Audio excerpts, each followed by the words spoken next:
Okay. I guess we're going to try this again. This time without the horrifying copyright bait that is accidentally playing Post Malone at the start.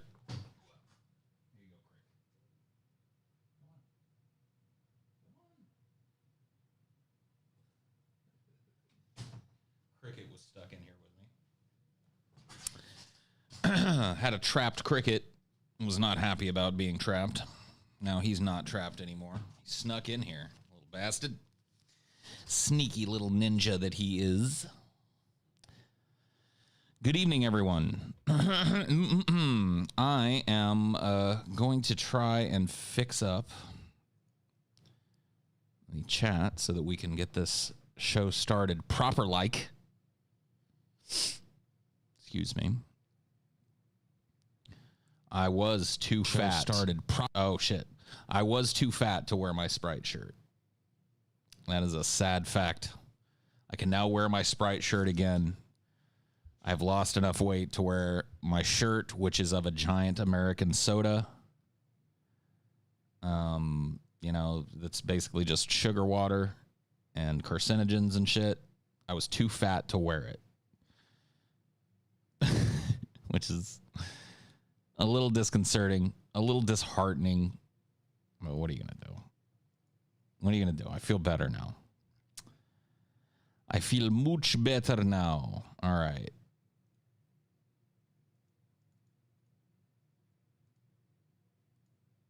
I think that should do it. Hello, everybody. How is everyone doing tonight? I hope you're okay. Paul repping the sugar water. Yeah, I mean, I've got it on underneath my nice hoodie here. You can tell from the color. See? It's my Sprite shirt. It's under there. It's under there. Sprite, the healthy soda. Yes.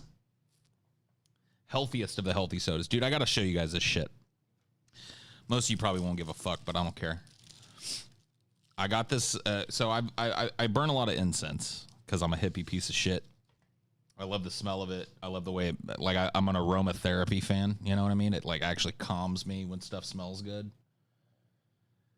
But I've been using these, like, little shitty fucking incense trays that you get, right? They're like, you've seen them. They're like the little, show you one. This shit. One of these, right? You put the little incense in here, and then it's got this tiny little trench that the ash is supposed to fall in, but it never does. You can see I pretty recently burned one in there.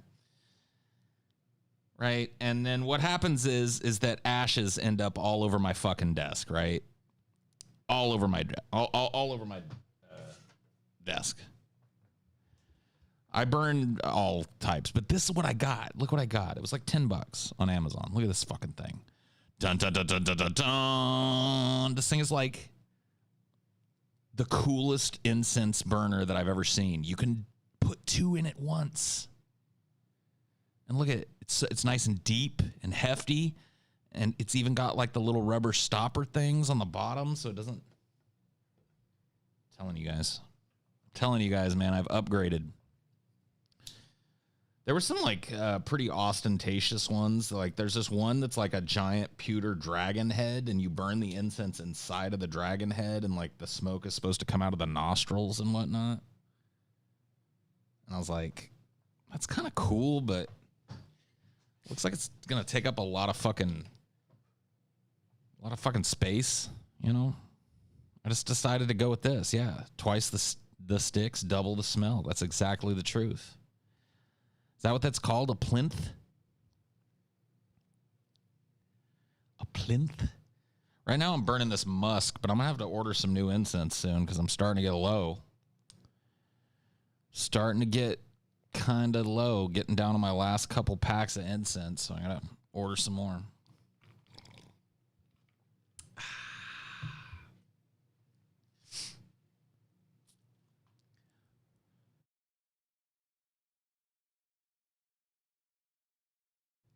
It is a hell of an incense tray. So what's going on tonight, guys? You entertain me.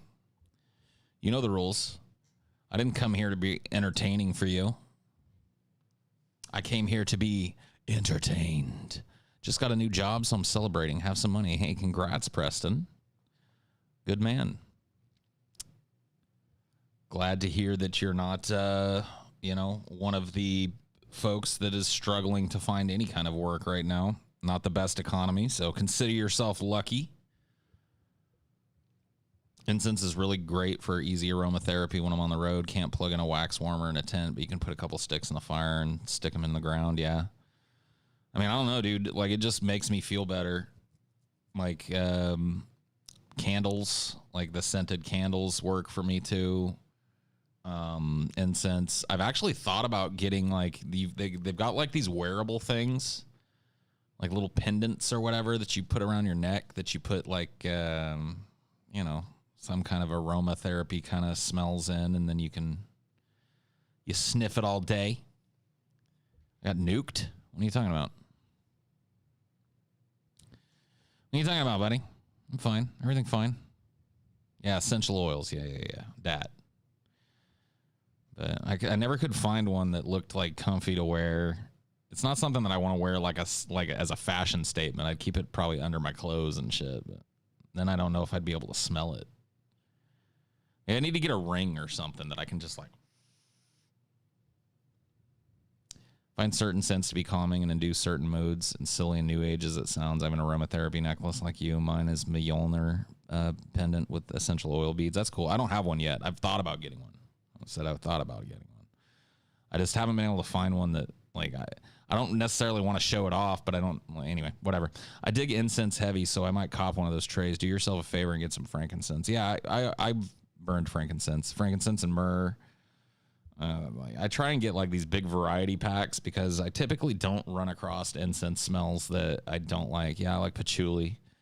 Patchouli, the official smell of the dirty hippie, dude. That's what my mom thinks, at least. That's what she told me when I was a kid, is that hippies smell like patchouli oil. And it's always stuck with me. Patchouli stinking hippies. I feel like the varieties kind of blend together, though. Sometimes, yeah. Sometimes they do. Head cheese incense? Gross. That sounds like it's gross. You should sell your own incense? How do I get into that business? I don't know how to make incense. Paul, have you ever heard of the red mirage possibility for this election where it's assumed Trump wins, but a week or so later he's proven to have lost?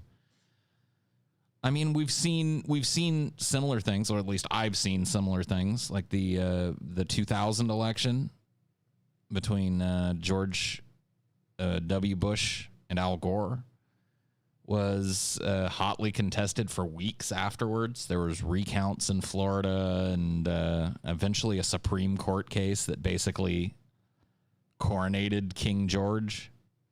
And then it was found after the Supreme Court case because, Al Gore refused to not, like he refused to keep going. And so he stepped down. And then after the court case, once everything was settled, it was found out that Al Gore, in fact, won.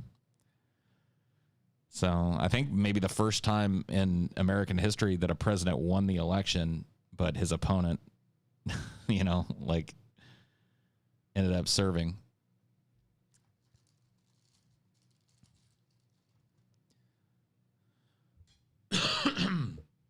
No matter which side wins, the other side is going to feel massively cheated.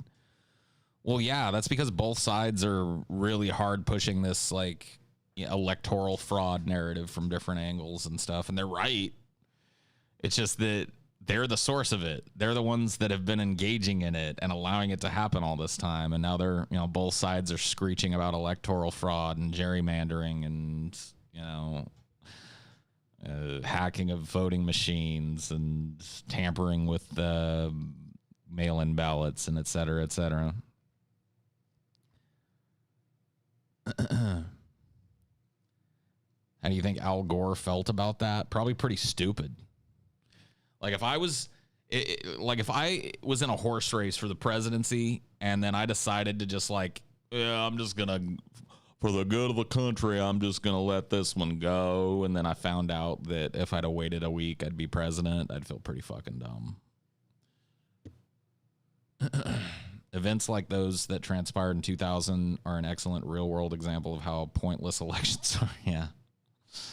Yeah, no joke. By the way, Phoebe, I liked your Solidarity Forever cover. Phoebe busted out a pretty bomb-ass cover of Solidarity Forever. It was pretty awesome. I would bet fake beef is the problem. Oh, you think so? Okay. The election is a game of chairs for rich people. They all know each other. Hillary and Trump are probably best friends. I don't know about that. Like, I don't buy this idea that they're all like good friends behind the scenes. I think Hillary probably hates Donald Trump quite a bit.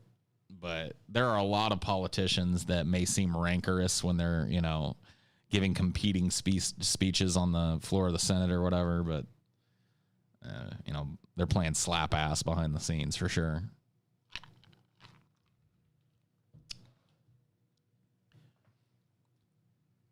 Did you and TJ have a big argument about politics? We did for an upcoming show that's yet to be released. It's actually a two-parter. I won't tell you any more than that. But TJ and I get into a pretty fucking rancorous political argument. You know, those types of there are a lot of people that have asked, like, you know, when have you ever really gotten in an argument with TJ? And like up until we recorded that show, I think my answer was like, not really. I mean, we bickered at each other or whatever, but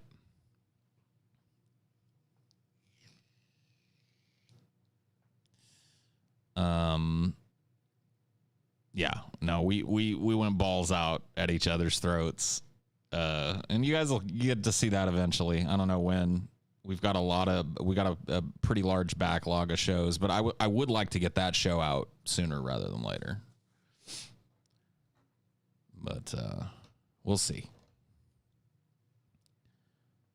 All doing coke with each other in their favorite 5-star restaurants' bathrooms. What are you even talking about? What are we doing? Oh yeah, you were talking about like the politicians. Yeah. Mitch McConnell and like Nancy Pelosi chilling in the men's room at a 5-star fucking 3 Michelin star restaurant, sharing a line and laughing about the dupes. Just finished Twin Peaks, and I gotta say that ending was interesting to say the least. Yeah, no shit. Twin Peaks itself is interesting to say the least.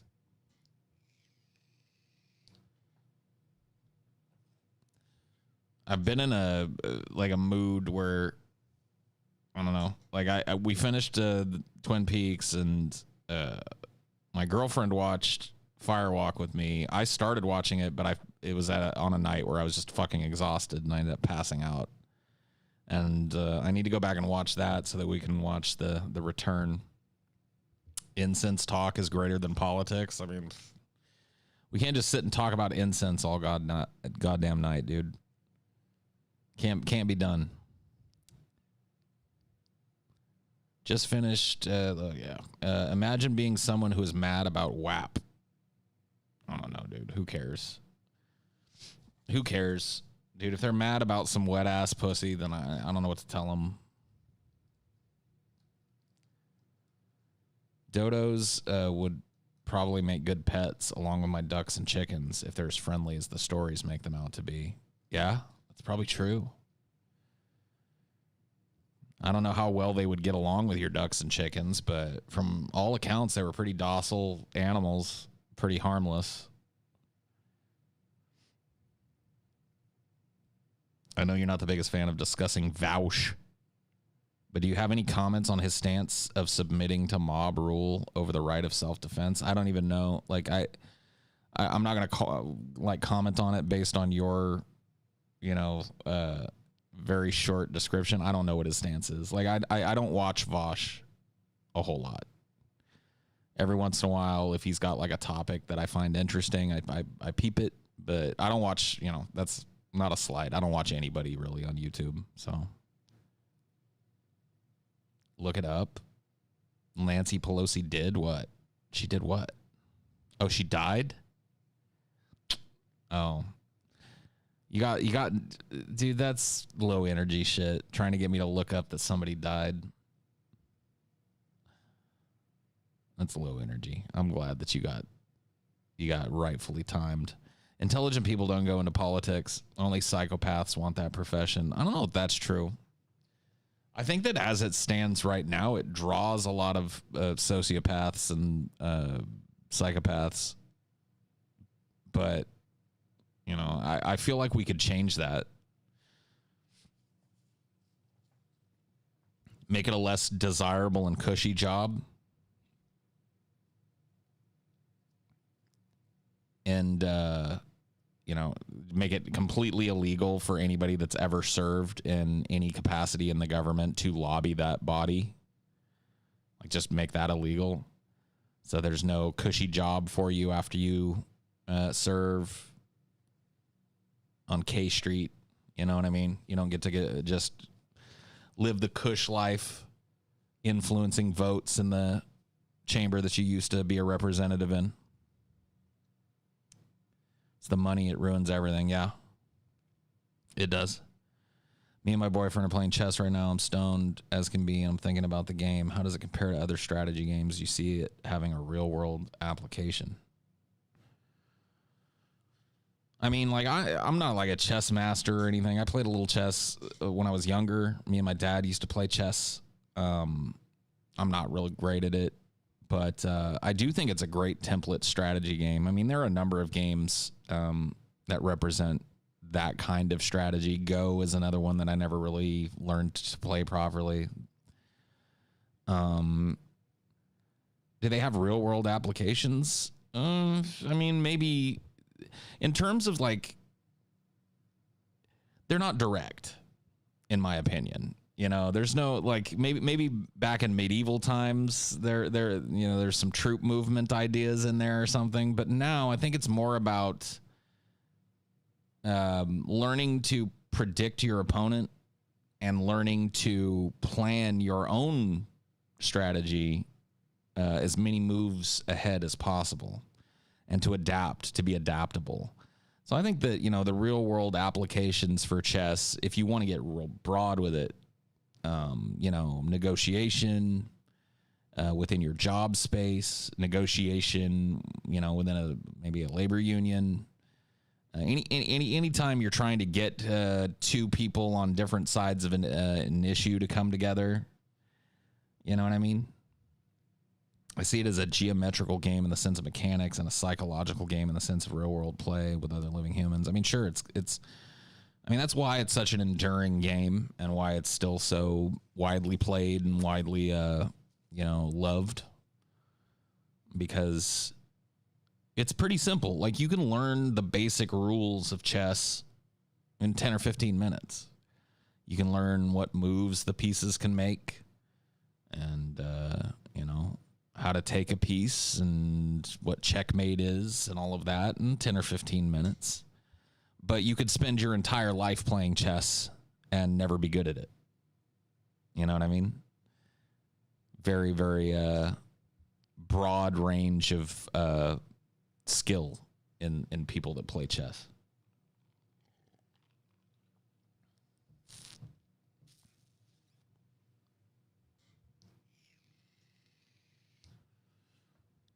Candyland, the gentleman's game. Oh, yes. Candyland, the gentleman's game. Yes. Paul, would you play a high-stakes game of Soggy Biscuit for $5 million? If so, how do you think he would do? I'd bust the nut first, for sure, and I'd walk away with that $5 million. I mean, come on, man. You got to crank one out. You got to crank one out. You know what I mean? If there's $5 million on the line, you better believe I'm busting that nut.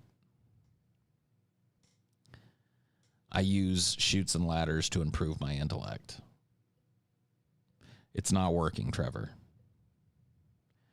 My teacher's tippled fell out today in class. Her titty? Your teacher's titty fell out? Cool. Did you go grab it for her and help her put it back in her bra?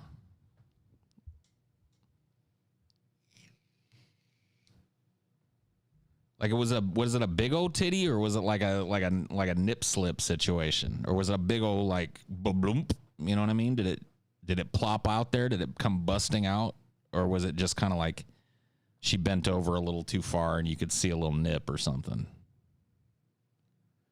Yeah, it was very perky, small, medium. How did it pop out then? How did it pop out? Like typically, like perky, small to medium-sized breasts stay very well secured. She bent over to pick up the marker. Oh, okay, and then it kind of like bobbled out a little bit. Cool. Well, congrats, man, dude. Seeing a wild nip slip / titty pop in public is so rare. You know, so rare. So, hey, good for you. Good on you, man. It's one of life's, little pleasures. Just be glad that it was like a titty that popped out and not a skeleton.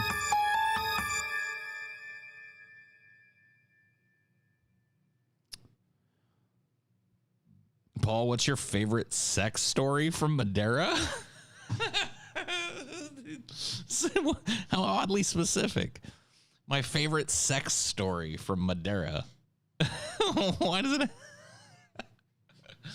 Why would you think I'd have like my favorite Madeira sex story?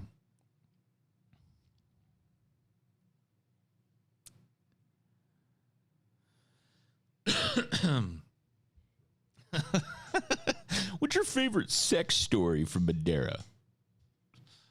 Sex stories, dude. I don't know, man. A gentleman reveals nothing. So when it comes to sex stories, you got to be very careful.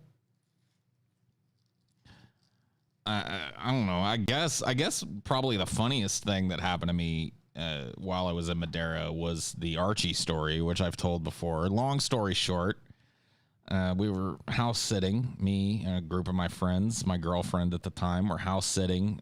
And by house sitting, I mean partying in somebody's house whose parents were out of town. And, my girlfriend and I were sleeping on a pallet we made on the floor. Just had some blankets laid down on the floor, some pillows and shit.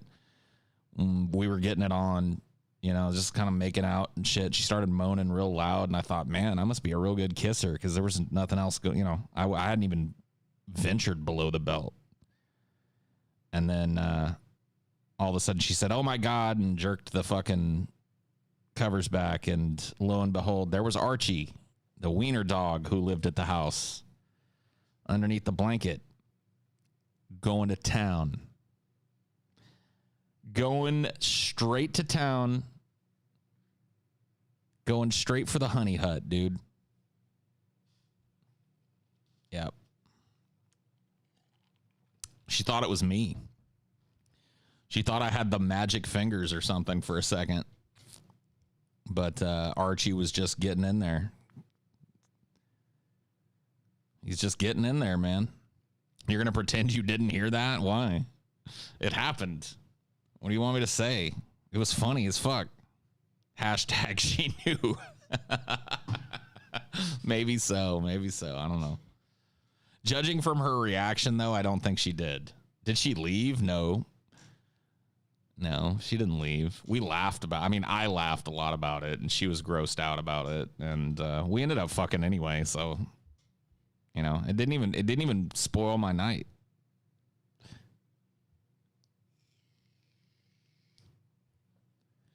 Archie, was one of those, he wiener dogs, they got those stumpy little legs, and he had balls that basically dragged behind him when he walked.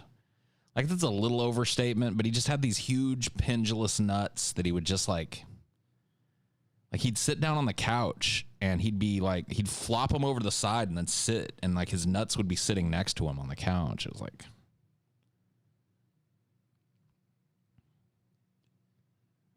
I never, Archie was a dominant guy. He took what he wanted. Was he popping a red rocket? It was dark. I don't know. She screamed and chased him off and shit, and I didn't go hunt down Archie to see if he was lipsticking or not, That's why I only get female dogs. I mean, a female dog will lick a pussy too. Dogs like, licking shit, I don't know that if Archie was Archette, that would have turned out any different.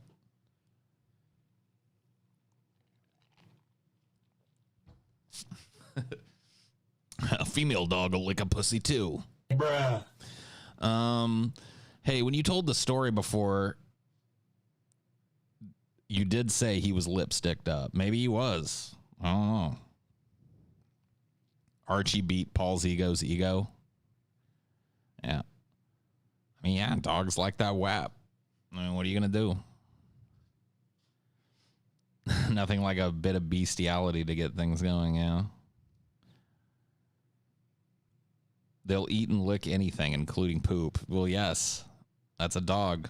Welcome to a dog. Literally eat their own shit. So, yeah, that's probably my favorite sex story from Madeira, maybe. I don't know. I did a lot of boning in Madeira. And, that's probably the most funny and memorable boning that I did in Madeira. Did you really make TJ crash his car? Yes, I did. My female yellow lab only air humped one time that I saw. Good for you. That's good. Yeah, the hot, steamy Madeira nights, dude.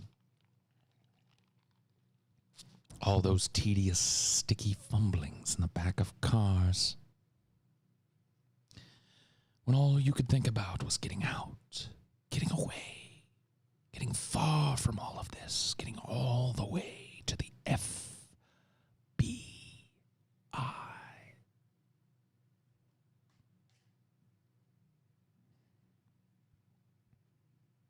Where's it from? Where's it from, y'all? Anybody know that quote? So anyway, what you saying about incense? Oh, yeah, it smells good. Dude, I watched a past video where you played Alien Isolation and made me wheeze. You screamed like Homer Simpson. Dude, I watched that with my girlfriend. That's so weird you brought it up, because I watched that with my girlfriend, I think last night. We sat and watched me scream like Homer Simpson. Yeah. I get really scared when I play games. It's from Silence of the Lambs. Yes. Yes, yes, yes. Silence of the Lambs. Any interest in the Tony Hawk Pro Skater remasters? Yes. Very much interested. Tony Hawk Pro Skater 2 was probably my favorite of the series, so I'm most excited about getting to fire that one up again.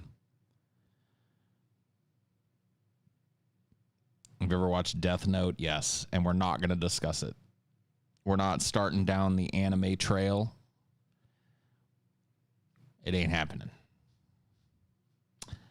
The weeb trail stops here. Sorry. We're not descending into discussions about your animes.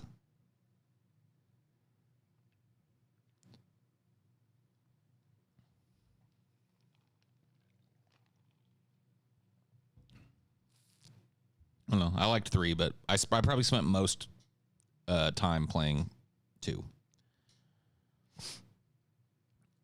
The dusty old anime trail, man. The dusty old anime trail. Paul hates the Japanese, confirmed. I don't hate the Japanese. I just hate their cartoons.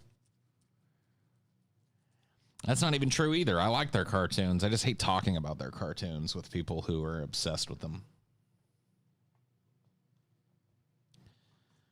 I never said weeb lives didn't matter. I got no fundamental problem with a weeb on the face of it. And there are good weebs and bad weebs, just like any kind of fandom, you know. Sometimes weebs are totally fine, totally normal people. They just have some wall scrolls at home, you know. And sometimes weebs literally can't discuss anything in the world without relating it through some fucking anime that they've seen. They can't start a conversation that doesn't start with "have you seen" and then some Japanese word that nobody can pronounce.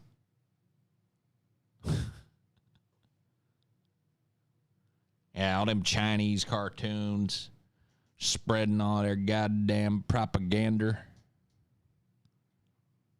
I don't trust them. I don't trust them not one bit. Naruto is literally your religion. I'm so sorry, dude. I got to tell you, man, when I went to that weeb convention, well, I went to a couple of weeb conventions, not weeb conventions. What do they call them? Anime cons. Okay, I'll be nice. I went to a couple of anime cons with Ashley. First one I went to was called IkiCon, and it was in Austin, Texas. And I got to tell you, man, I really liked going there because it was like a sociological kind of study for me to look at the pecking order of the weeaboo.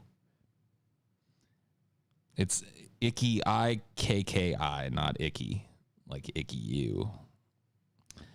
Anyway. Anywho, I was able to observe the pecking order of the weeaboo. And I got to tell you, bro, you know who's at the bottom of that pecking order? The fucking fat, sweaty dudes walking around in a group together, all wearing Naruto headbands. Like, those guys were getting made fun of by the dudes dressed like Cloud Strife and shit. You know what I mean?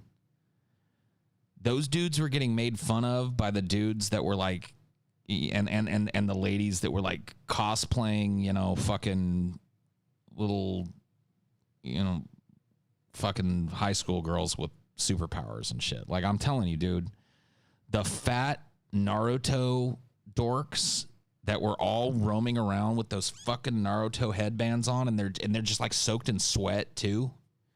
It's like the headband is like a shade darker than it should be because it's just soaked in all their nasty sweat. Those dudes are at the bottom of that weeb pecking order, man. They were given a wide berth everywhere they went. Other weebs would just like kind of disperse when the Naruto crew came walking through. They wanted no association. They didn't want to be standing next to them if a picture was taken or anything, you know. They didn't want to accidentally end up on one of these Naruto guys' social media. Hey, Mendacious, I'm glad you feel slightly less like Eeyore. Glad you're feeling better.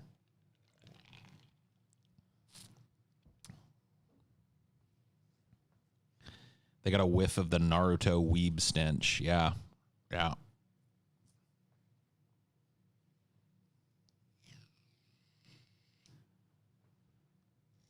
If that's the bottom, then I'm betting the women cosplayers are the top. Yes. The female cosplayers, especially the ones that are like sexing it up super hard, you know, like there was like I'm trying to remember what the bit like. It's hard for me to remember the characters' names and shit, but there were a lot of like, you know, yeah, the hot cosplay chicks were definitely at the top of that pecking order. And then down there at the very, very bottom, the Naruto guys. There's not a single Naruto cosplayer that I could see. I didn't see a single chick that day wearing a headband and lumbering around in a big sweat-stained shirt.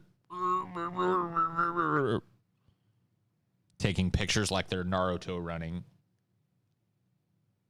I didn't see one. They simping hard for the cosplay cleavage. I mean,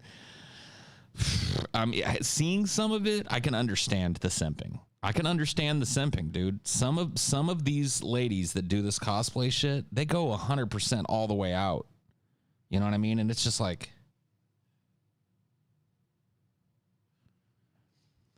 now, myself, I only simped for one cosplay chick there, and that was the chick that was dressed like Velma Dinkley. I got a cool picture of me with, well, it's not a cool picture of me. I look like a dork, but she looks pretty hot. So I found a Velma cosplayer, and I simped pretty hard for her. But the rest of them, you know, I appreciated from afar, but I let the others do the walk-up simping.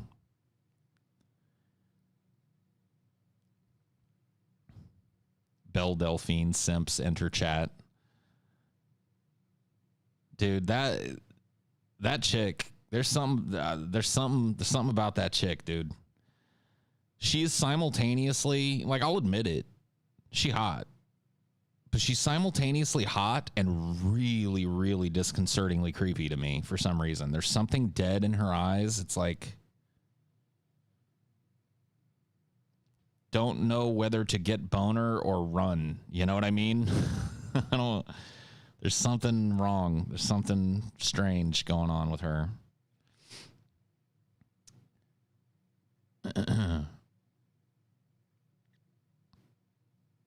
Yeah, if you're a hot cosplay girl, it's a creative way to get attention. I agree. I mean, hey, why not? If you're looking good, it's a good creative outlet and a good way to go get simped a little bit if that's what you're into. That's what you're looking for. She's of age but looks like a minor. I don't think she looks like a minor. I don't know if you've seen a lot of minors or whatever, but she doesn't look very minorish to me. She looks young. She looks like she's, you know, in her early 20s.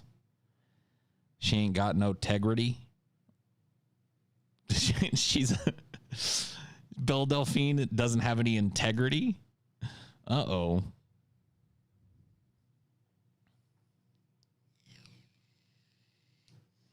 I've seen her OnlyFans on Pornhub, and it's more like performance art. I've never gone so far as seeing the OnlyFans. I became aware of Belle Delphine due to the hit or miss shit. That shit got stuck in my head, dude. I'm afraid to actually go back and watch it again because there was this loop of it that she released somewhere where it's her just singing like one little verse of hit or miss and then it would loop.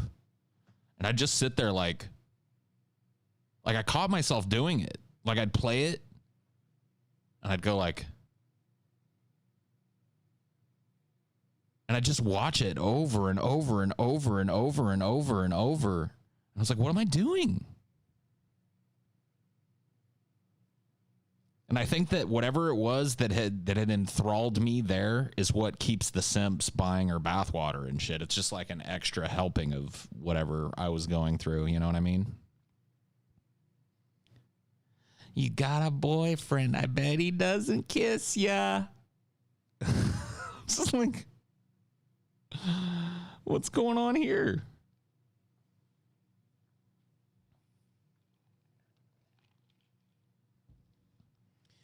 Copper Cab's most recent troll job is being a massive Bell simp on Twitter. It's pretty funny. I follow Copper Cab on Twitter, and I saw that he posted a picture of like he bought like 20 Belle Delphine condoms at like $5 a piece. Has them all laid out on his desk next to his Belle Delphine water. Yeah, it's a shame that Copper Cab doesn't get more like attention than he does. You know what I mean? Because he needs it. That is a guy he needs that attention. That's a thing. Yeah. She sells all kinds of shit. She sells her bath water. She sells condoms and shirts and G-strings and, you know, all that shit.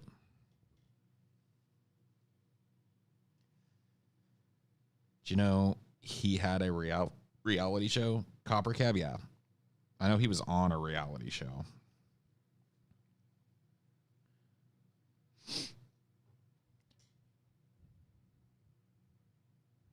Yeah, dude, Copper Cab is a pretty dedicated troll. I had a lot of fun with Copper Cab, but I remember Ben was real pissed at him after the DP show because he kept like almost showing his dick and balls. Because we had Copper Cab on during the transition era of Copper Cab where he was transitioning.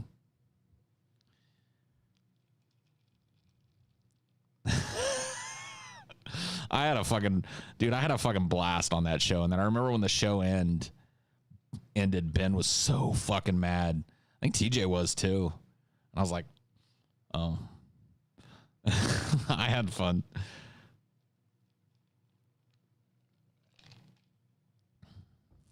Was that a troll arc or is Cab actually trans? Well, if he is actually trans, he's not anymore. So I'm guessing it was a troll arc.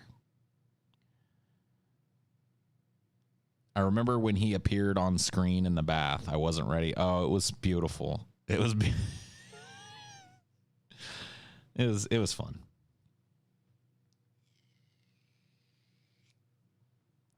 I don't like e-girls, but Belle is at least a pioneer in her field. Oh yeah, I mean she, the whole OnlyFans craze right now.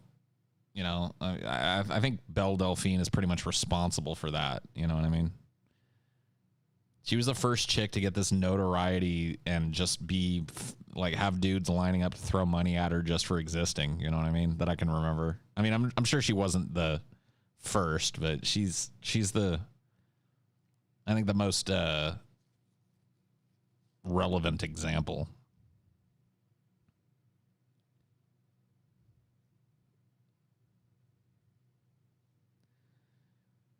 It's generally safe to assume Cab is trolling, even if being sincere, he'll do it in a troll. Yeah. I'm just getting into Fallout 4.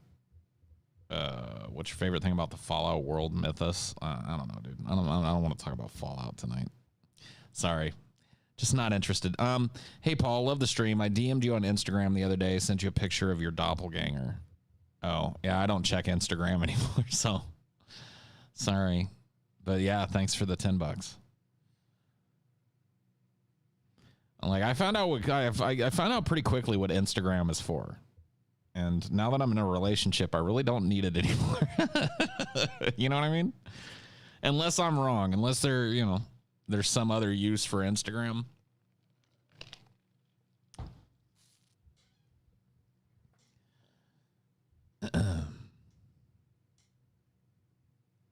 Dear Paul, I wrote you, but you still ain't calling.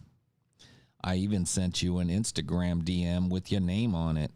It had a doppelganger on it. Adam RPG is like Fallout 2 set in Soviet Russia. Pretty sick. Hey, good for you, bro. You gonna watch Mulan? Most reviews are saying it's super nationalist to the Chinese government. Yeah, I'm gonna watch it. I don't really care if it's I don't care if it's super nationalist. I'll watch it.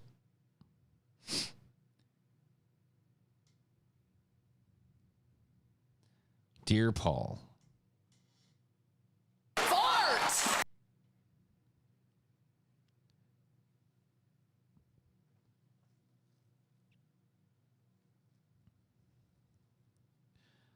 More like Poulon. Okay, bro. All right, that's enough. That's enough of that shit. Can we not? Would you care if your girlfriend wanted to make an OnlyFans? I personally would not endorse it. I mean, look, she's a grown up and she can do what she wants, but I think I'd rather not have her have an OnlyFans. Like, if I was given the choice, I'd probably vote no. But it's her titties and ass, you know? I don't own them titties and I don't own that ass.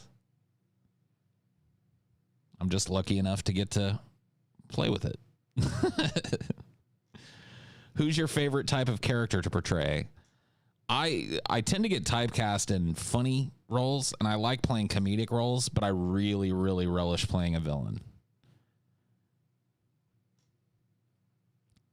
The few times that I've had the opportunity to play a villain have been very, very, very rewarding roles. Disney always trying to walk the line of pleasing both the intolerant Chinese and Western woke crowd. Yeah, well, not just Disney. Pretty much every American movie company now. In the past, we had historically significant people like Beethoven, Einstein, people who will be remembered for centuries. Who do you think living today will be remembered? Donald Trump and Elon Musk, dude. The Einstein and Beethoven of our generation.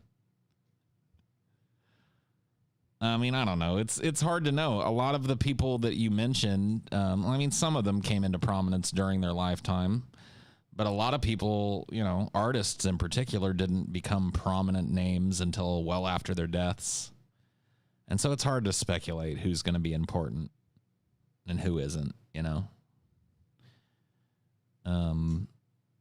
I forget his name. The gentleman that just recently passed away, played Black Panther. You know,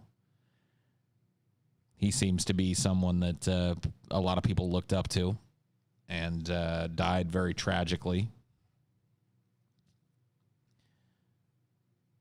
You'll age in importance like fine wine. No, I won't. No, I shall not. Chadwick Boseman, thank you. There's no information. There's so much information now compared to the past as well. Oh, yeah. I'd say Stephen Hawking will be remembered fondly. Sure. He'll probably be one of the guys remembered fondly. Fred Rogers.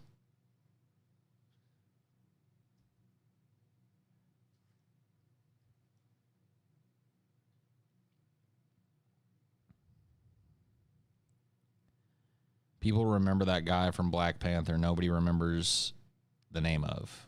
Yeah, maybe. I don't know. It'll be some guy making music on the internet that no one knows now. You think so? Moist Calzone, dude. Posty Woasty. He'll be looked at as the Beethoven, Einstein, and Picasso of our generation.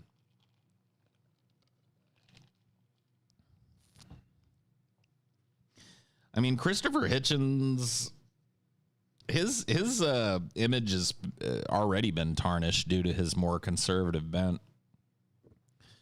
I mean, maybe, farther in the future, people will look back on him as an important philosopher or something, but he doesn't really kind of hold the esteem that he once held in a lot of people's minds.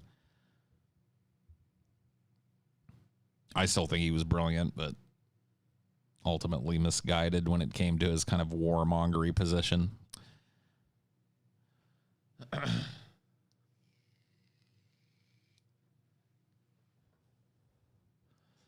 I still don't know why Hitchens thought waterboarding wasn't torture. I don't know either.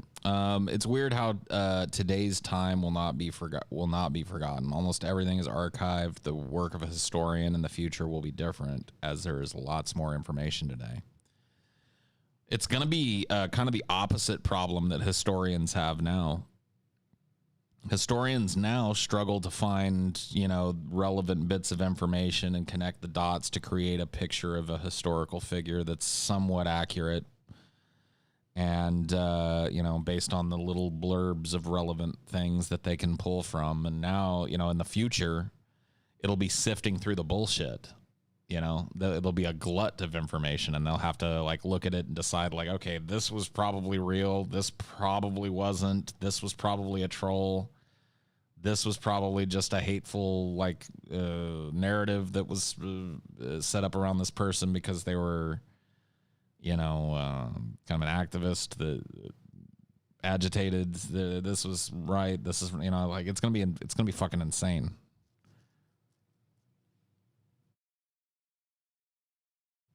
Thoughts on QAnon, and will the GOP embrace these crazies? I don't really have any thoughts on QAnon. I mean, they suck. And they are crazy. And you got timed out for mentioning QAnon. I like it. It will allow people to construct whatever history they want to, sort of like today. Yeah, I guess so.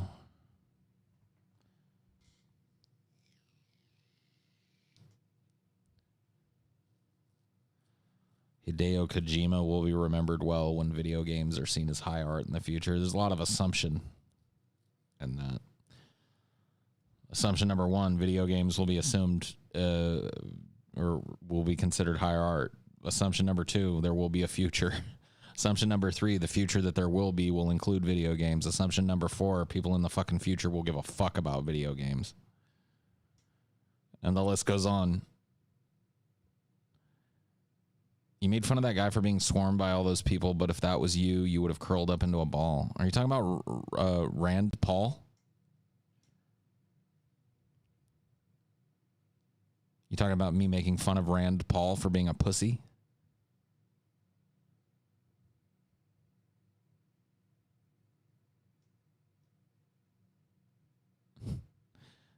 That guy, lol, he's a senator. Yeah. This guy's really got he's got his critique really thought out for me. You remember you made fun of that guy, but if you did the same thing that guy did, then you'd be a pussy too. The difference is that Paul doesn't make the country's decisions on behalf of the people. And you know what? If I did, and I was approached by a group of people like that, I would at least try to talk to them. I'm not the type of dude to run from confrontation, and I'm not the type of dude to run from fucking, especially verbal confrontation. I would have made an attempt to stop and talk to those people. Maybe they wouldn't have been amenable to that talk. Maybe it wouldn't have helped, but I would have at least made the attempt. And then if it didn't work, I would have probably ran just like Rand Paul did. I mean, what are you going to do? Stand there and get shit stomped in the street? I mean, if it came to that, yeah, I think most people would probably run. But, you know. Not even necessarily try and reason with them. Just let them know that you hear them. I would have said Breonna Taylor. And then I would have said, you know, I championed legislation to ban no-knock warrants in the United States after meeting with Breonna's family, and I hope that something like this never happens again. The problem is that he has done the no-knock warrant bill, but is pretty mum on justice in terms of punishment for the extrajudicial slaying of Breonna Taylor and the officers that participated in it. See, I would have a different position, so it would be likely that the crowd wouldn't shout me down, if you think about it. Because if I was a national politician of prominence, especially from Kentucky,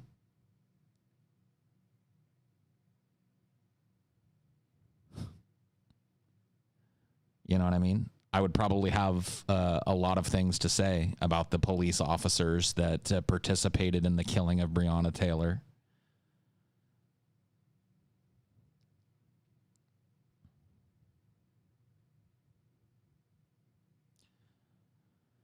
Rand Paul should be speaking up and working on freeing her boyfriend from jail. Absolutely. See, that's the thing. Like, if I were a politician in Rand Paul's position, I don't think those people would have been angry at me.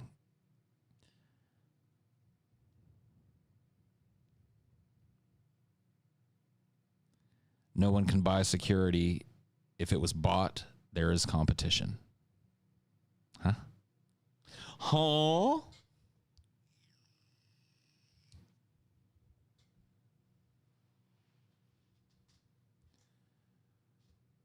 Well, now that's a big assumption. Sure. But, you know, even if they did, if I stopped and spoke to them and said, I'm doing everything I can as a senator to ensure that Breonna Taylor's boyfriend is released from prison. He doesn't belong there. He defended his property legally with a registered firearm, and the cops executed a no-knock warrant on the wrong address. The man should not be in jail. There should be restitution to him and to the family of Breonna Taylor and consequences for the police officers and their mistake. Then what are they going to do? Boo! You know, like, isn't that what they want to hear? Isn't that what they were trying to get Rand Paul to say and do? Isn't that why they were mad at him? Isn't that why they were shouting at him in the streets as he came toddling out of a giant fucking fascist political rally to sit on his fat ass in a luxury hotel right across from the fucking White House? Isn't that why they were chasing his fucking slimy politician ass down? Maybe the reason he ran is because he doesn't believe the things that he needed to say to those people. Maybe the reason he ran is because he knew that if he stood there and said, I think that Breonna Taylor's boyfriend should be in jail, it would have just incited more anger. Ruh-roh. The wrong address thing isn't true. Her address was included on the warrant, but the suspect was already apprehended. Whatever. Yeah, I get it. Whatever the fucking discrepancy was that landed them at that fucking house in the middle of the night. with a no-knock warrant in hand. Someone got pushed and they bumped into Rand Paul and he was basically assaulted. Yeah, that cop got pushed, by the way, after he, for no reason, decided he was going to shove his bike into a dude that was standing by in a crowd of other people that were standing just as close. He picked out a dude that just, shocking, I know, happened to be a black dude with dreadlocks and decided to use his bike to shove that guy off his feet. And that dude fucking shoved the cop back. That was the most violent thing that happened during Rand Paul's big fucking terrifying night where he had to ride a bus all the way to the Trump Hotel. What a pussy. What a pussy. Say what you want about me, dude. I'm not going to stand there. Like, if they were, wielding fucking pitchforks and clubs and shit and were coming at me with them, yeah, I'm going to try and defend myself and run and shit. But that wasn't what was happening. They were asking him to stop and, account for Breonna Taylor's death and to say the right things about it, to be a human being about it, to look at the facts of the case and to say, yeah, I stand with Breonna Taylor and her family. Not just in the passage of the law that I introduced, banning no-knock warrants, but in the freeing of her boyfriend from prison and restitution to him and her family. Still on that Uruguay tip, Paul? What do you think, buddy? What do you think, buddy?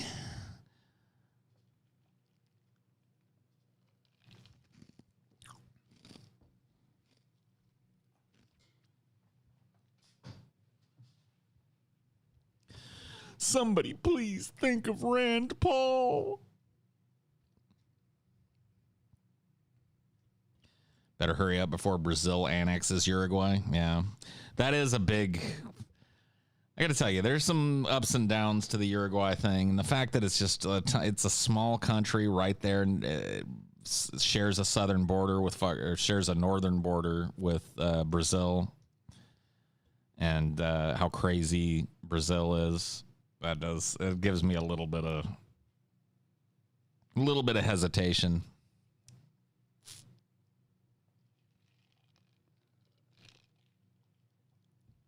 Brazil's worse than Mexico for murders. Yeah, it is. Yes, it is. Uruguay isn't, though. Do you think these politicians and rich people are genuinely afraid when directly faced with the plebeian public? I mean, I think that's obvious, isn't it? Look at the fear in the eyes of Rand Paul when he actually had to step out onto the same streets that normal people use.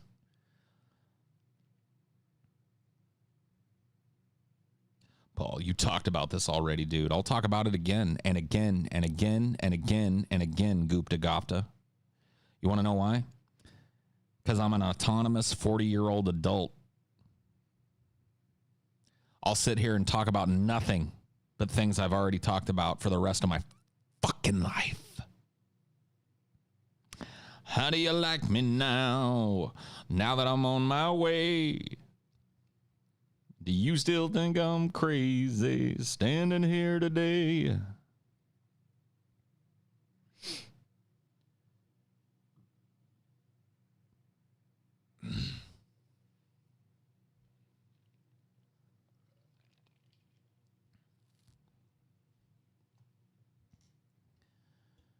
Imagine getting mad at Paul of all people for talking about the same thing. I know. Imagine.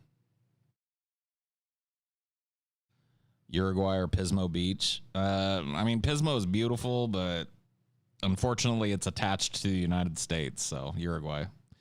Remarkable how a national conversation about police brutality has evolved to, were people mean to Rand Paul? I mean, it hasn't evolved to that in every fucking sphere. It's evolved to that on the right-wing sphere, where they like to hold this fucking diametrically opposed, cognitively dissonant position that they are both the big Billy badasses of the political sphere with the big swinging dicks and the big fucking guns and the backs don't care about your feelings, and then they're just like scurrying little rat pussies when they're faced with like a handful of protesters and shit. Like his fucking embellishment, if you listen to Rand Paul, he was like, yeah, we started walking down the street, and then there were like a group of 20 protesters. And then they saw us, and then the cops came, and they surrounded us, and then that 20 protesters turned into 60, and that 60 turned into 120. It's like there was not 120 fucking people involved in that fucking clip, dude. There was nowhere close to 120 people anywhere near Rand Paul, number one. And then it became 80, and then it was 160, and before I knew it, there were 10,000 froth-mouthed crazy people just wanting to tear me and my wife to pieces. If it wasn't for that one cop with the bike who decided he needed to shove that black dude for no reason, I don't know if I would have survived.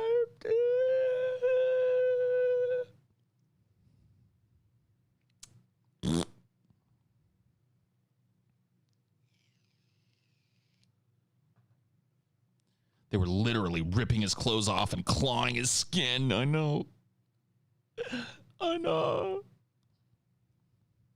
Rand made it seem like an army of zombies. Oh, yeah, dude. He was, and he talked about, do you see how dismissive he was, too?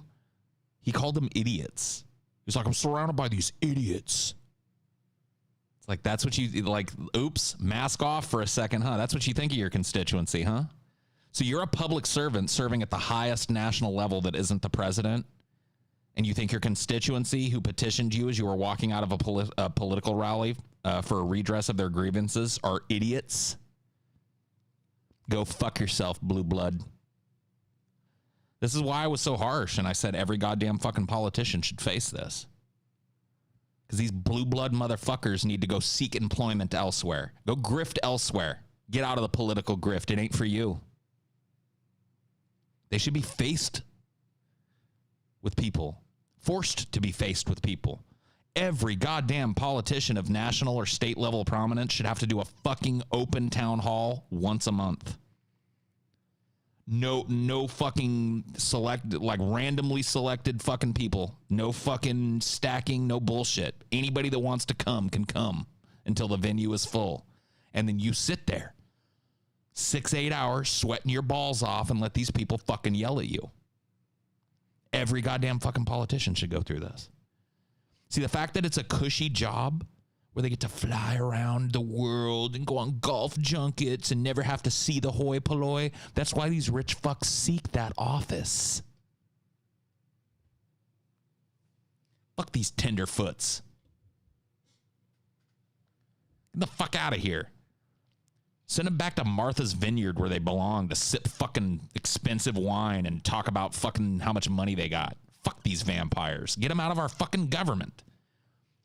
If you can't handle 10, 20, 30 people walking up to you and asking you to comment on something of national prominence, then you need to fucking get out of the business.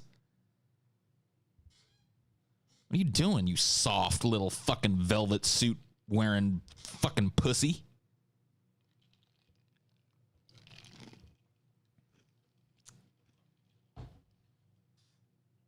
Like, since when has being a politician been the purview of pussies? Back in the day, they used to have fucking fist fights on the floor of the House of Representatives. You know how I'd kill to see that? You know how I'd kill to see passion that led to a fist fight on the floor of the House of Representatives? They don't give a fuck anymore. Cushy motherfuckers. Posh little bitches. Their private jets and their big expensive motel rooms. Boo! I had to hear some people yell at me. I'm gonna go on Fox News looking all tousled so I can. It was 120. These idiots. Fuck that motherfucker. Get him out. Get all of them out. Throw them all out on their posh fucking asses, and then we'll see what happens. Let's get some fucking people that aren't afraid to sit and talk to people, aren't afraid of confrontation, aren't afraid to stand on their fucking principles, aren't going to run from their constituency.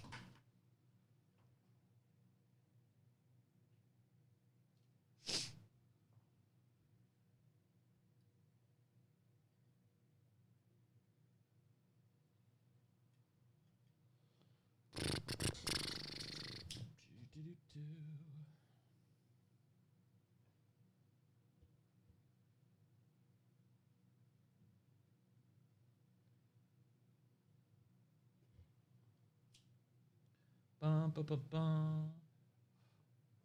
Bum, bum, bum.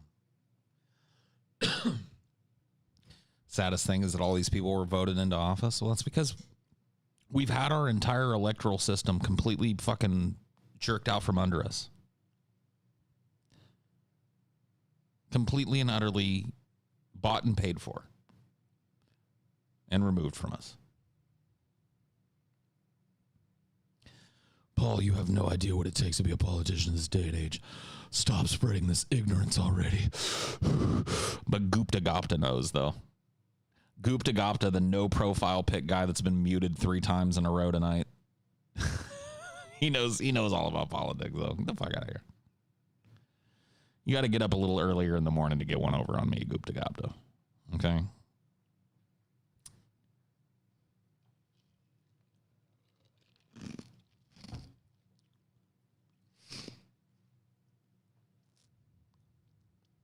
He's got it all figured out. 3 strikes, he should be out. Hey, I'm fine. I'm fine with him hanging out. I'm fine with him staying right where the fuck he is. I don't care.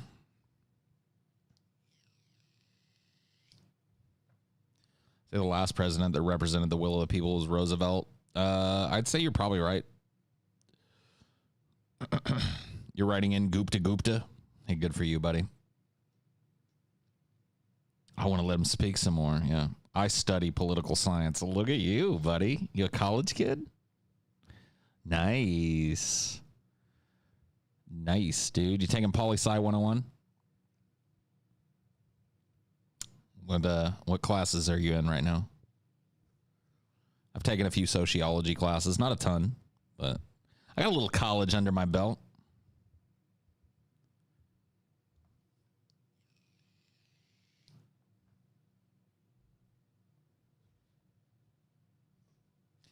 Sociology 1A, Sociology 1B. Everyone's always talking about FDR, but Teddy was pretty cool for his time, or at least I think so. Well, yeah, I agree. Puking Dog represents the feelings and the will of the people. Puking Dog 2020. I agree. The fact that he is still not the president just makes me sick to my stomach. No pun intended. Thanks for the $5. I'm in college. I understand the world now. I'm in my 3rd week of Sociology 1A, and let me tell you, Paul, you need to stop spreading this ignorance. I just got to chapter 3 on my textbook. All right, buddy.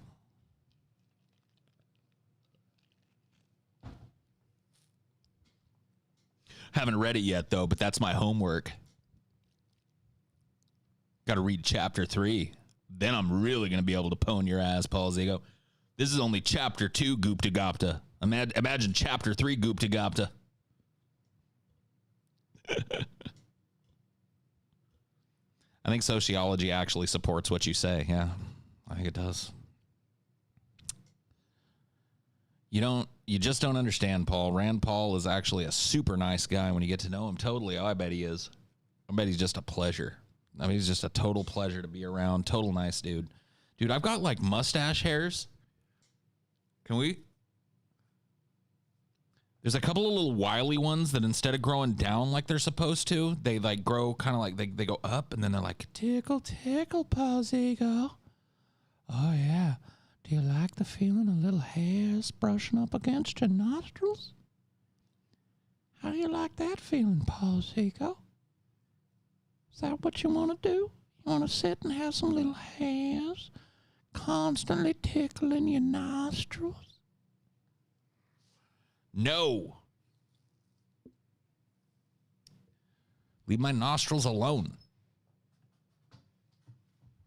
I'm a fully grown man and I still can't grow a beard. Consider yourself lucky, Paul. Dude, I was like 30-something before I could grow what I'd call an actual respectable beard. So, it takes some time. Hate the mustache hairs growing up. Yeah, it's the downside. I have to kind of trim the mustache a little bit, and I usually trim it right here because eventually it like goes down over my lip. Like my hair, you know, and I can't do that. I can't have it like down to here. Like I can't do the Sam Elliott stash. You know what I mean? And so I do a little trimming like right over my lip here. So these hairs here never get very long, but then the side mustache grows down into the beard. And it's just like it creates these little flibbity floobities that like to tickle me. Is eating soup a chore? No. Actually, eating anything with a spoon is probably the easiest with a beard. I think the hardest thing to eat with a beard and not have just an entire roll of like paper towels nearby is probably like big sandwiches or hamburgers. Like anything you got to take like a big face bite of. Because, you know, whatever's on that is just, it's getting in your beard. You know, you're going to drip mustard and mayo down into that beard.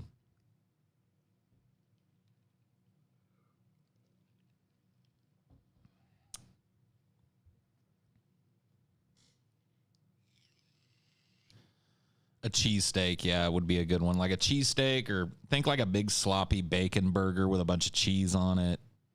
Or even worse, like a chili burger. Oh my God. That would be a fucking massacre. Spaghetti is okay because, you know, like I eat spaghetti, I roll it up.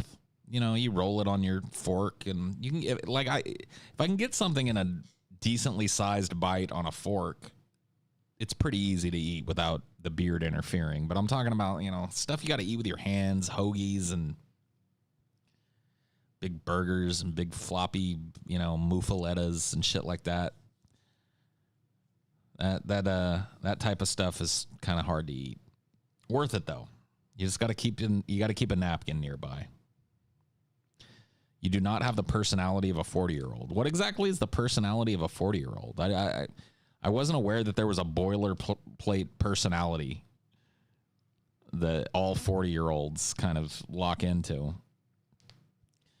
I mean, guys, you guys got to understand. I know a lot of you are younger than me, and I know. Look, I will admit, mea culpa. I make a lot of assumptions about younger people that I shouldn't, but I think you guys do the same about older people.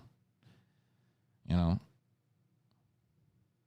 I think you guys do, like, you assume certain kind of standard things are applicable across all people once they reach a certain age or whatever, and I don't really see, like, I've never gotten that impression. Like, I've known people my age, you know, back when I was 20, and, you know, some of them are straight-laced, you know, white picket fence, you know, white-collar pricks, and some of them are, you know, potheads, and some of them are, you know, hippies, and some of them are conservatives, and some of them are Democrats, and some of them have a very boomerish way of looking at modern music, and some of them love modern music. It's just kind of, 'tis what it is, man. People be different. You should stream Disco Elysium, super relevant leftist RPG. It's amazing. I've beaten it. I loved it. And I don't know about streaming it, but I absolutely loved every second I spent with Disco Elysium. Probably the best game I've played in 5 or 6 years, easily. Just in terms of, like, the story, how invested I was in it, how cool the world building was, how interesting the game mechanics were. Disco Elysium is, without a doubt, probably the best game I've played in 5 or 6 years.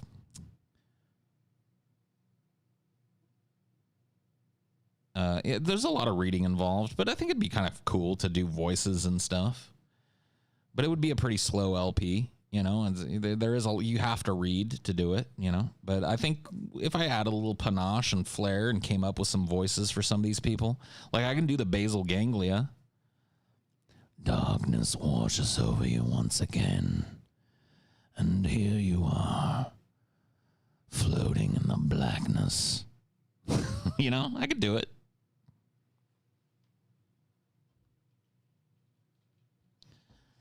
You don't even feel the warmth anymore. It's not cold, just darkness. And in that darkness, somewhere deep down, a tiny pinprick of light.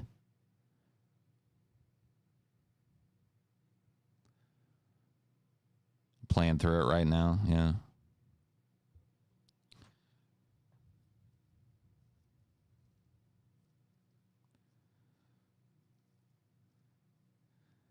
It's a little different. It definitely, it's the same vocal trick. Like to do that, I do this weird shit where it feels almost like I'm trapping my voice with my Adam's apple, if that makes any fucking sense. It's the same way I do the rock biter. They look like good, strong hands, don't they? Paul, do you have a voice you like doing most of all beyond your own? Not really. I've always enjoyed doing like little mimicry stuff. Vocal fry, yeah, but like extreme vocal fry. They look like good, strong hands, don't they? The little man with the racing snail, the night hob, even the stupid bat. I couldn't hold on to them. The nothing, it just came and it took them away.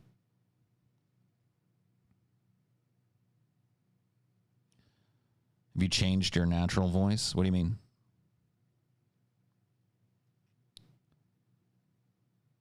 I do a really good Smeagol as well. Yeah, precious. The stupid fat hobbitses took it.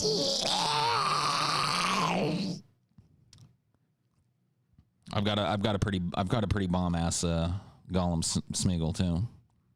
Stupid fat little hobbitses. They stole the precious. It's also Gurgi. Yeah, Gurgi is done the very same way. It's a very different kind of vocal trick. When I'm doing that one, I feel like I'm trapping my voice in my nasal passage. Why you do this to me, TJ? Why won't you stroke Googie's pee-pee?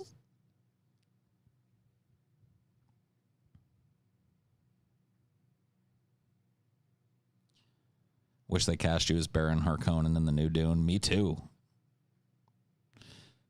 Me too.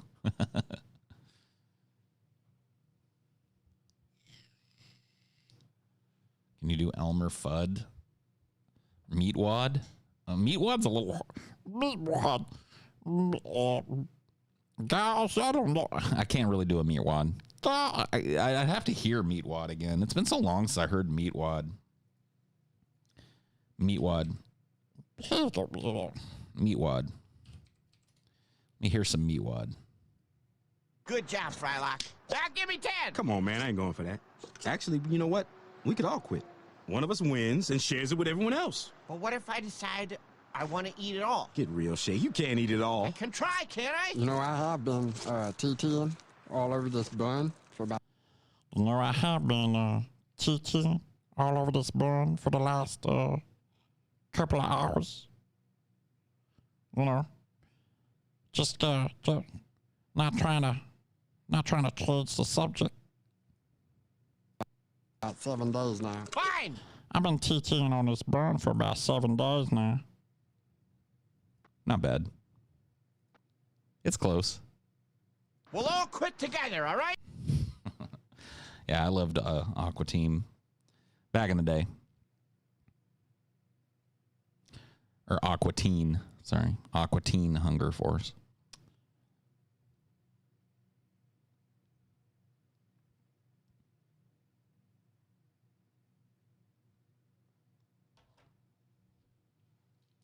We are the Aqua Teens. Make the homies say what, and the girlies want to scream.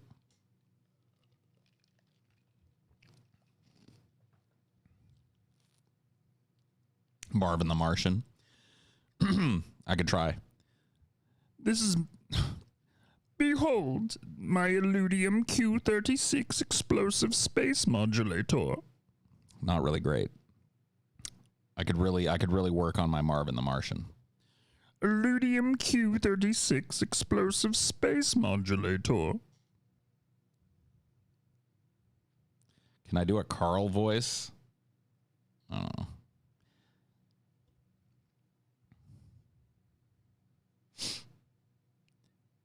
Well, you open the door for everyone to ask you to do a voice now. Yeah. I can't do everything, but I can do some voices. I'm capable of doing a voice here and there. Can't really do an Eddie Murphy, no.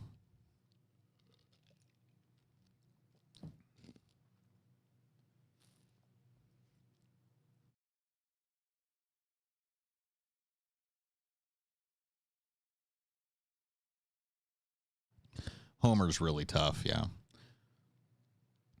I do a better Marge than a Homer. Homie. That's pretty much all I can say, though. I sound a little bit more like Marge currently. Homie.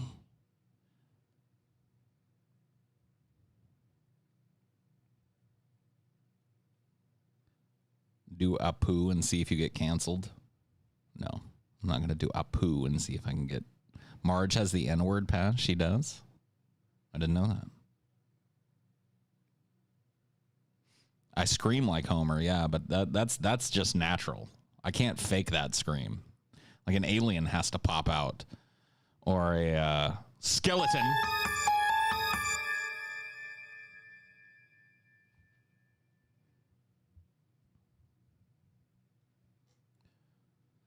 Yogi Bear. I don't have a great Yogi, but I have a good boo-boo.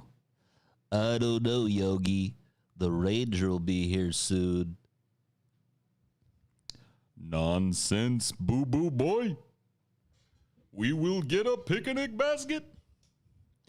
I don't know, Yogi. That doesn't sound like a good idea to me. Oh, come on, boo-boo boy. Don't be such a downer. We'll get a picnic basket.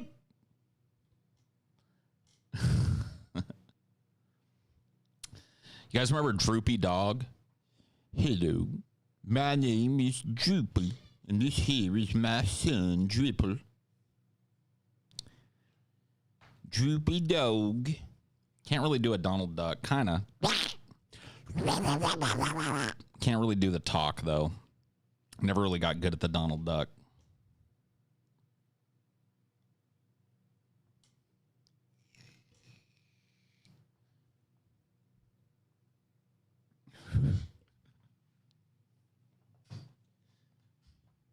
I can't really do Daffy or Porky all that well. If Dionor had a voice, what would it be? He does have a voice. If you've watched enough of these, you've heard it. It's loud and it's piercing and it's shrill. And it immediately makes you want to go, shut up!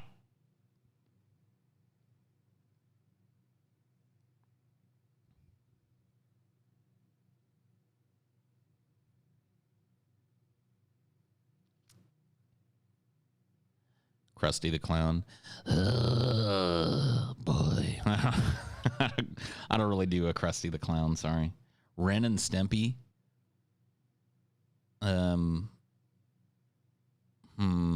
I used to be able to do a decent Ren and Stimpy, but I could do both back when I was a kid, but I haven't really done a Ren and Stimpy in a hot minute. Stimpy, I'm wasting away from lack of food. I'm nothing but skin and bones. Yeah, I'm nothing but skin and fat. I love Ren and Stimpy, dude. Yeah, I can't. I think my higher voice probably helped me do some better Ren and Stimpys. But the guy that did the voices for Ren and Stimpy, Billy West, is one of the most talented mimics and voice actors of all time. So definitely an inimitable guy.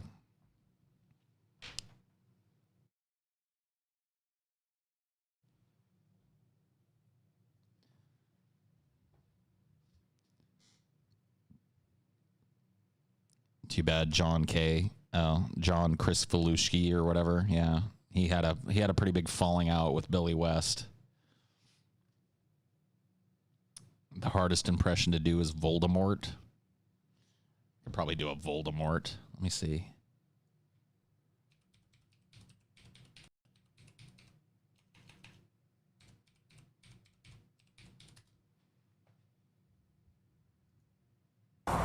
Welcome, my friend.